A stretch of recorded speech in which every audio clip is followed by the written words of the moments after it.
Let's work this ACT math question from June 2020, number 47, and it says, which of the following equations determines the ellipse shown in the standard XY coordinate plane below? And we have this graph of the ellipse that we're talking about, and if you'll remind yourself that an ellipse is like an elongated circle. It's related to a circle, but it's usually longer in the major axis area of either the X, in this case, or it could have a major axis in the Y direction. So it just depends on what we're given. And the one we're given here, we've got some information that we can use. Let's first of all, we've got to remind ourselves of the standard form of an ellipse. It's similar to a circle in that we have x minus h squared over a squared plus y minus k squared over b squared equals 1. And just as in a circle, our center is this h and this k. And in our ellipse that we're given, our center is 0. So we can really make those, they're 0, 0. So those can go away. So we're really just going to be reduced down to x squared over a squared plus y squared over b squared equals 1. And this 1 is different than our circle. Remember, in a circle, it's equal to the radius squared. But we're going to set it equal to 1. You may be tempted to look at these questions and say, oh, well, E is the only one set equal to 1, but that's not exactly the case here, because in each of the cases A through D, we could divide both sides by what we have on the right-hand side and have those equal to 1. What we need to determine is what our A squared is and our B squared is, and we can do that from the graph.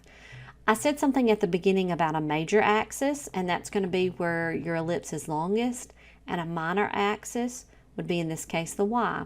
And what we want to look at is from the center out to our major endpoint there, that is 5. And that's what A is going to be equal to. So A squared is equal to 25. So I'm going to plug these numbers in over here. We've got A squared now over 25 plus, and our B is going to be equal to, from the center out to an endpoint on the minor axis, which is 3. We can use these, we're using these endpoints for that. So B is equal to 3 in this case, and so 3 squared is 9. So we have y squared over 9, and all that's equal to 1.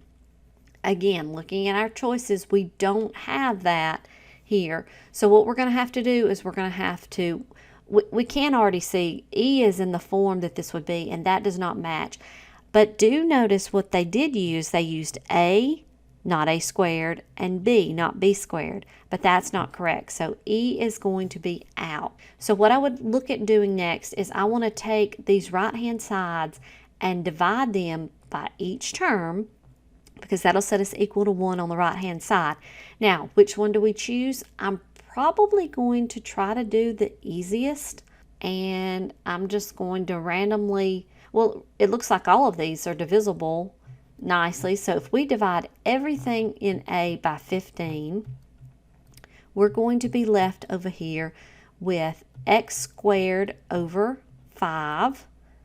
I could stop right there because we know that's not going to be correct, right? So A's out. Let's look at B. So we're going to divide everything, each of these terms, by 60. And when we begin to look at this with the x squared term, 6 over 60, that's going to give us a 10 on the bottom. That's out because we're looking for 25. Let's look at C.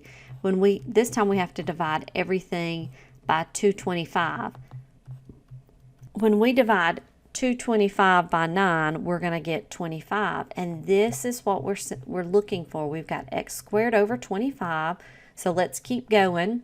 225 divided by 25, that's going to give us a 9 under the y squared, and that equals to 1. And that matches up with what we were looking for. So we know that C is going to be our answer choice. You could have continued and divided by that 3600 on D, but C gives us what we're looking for.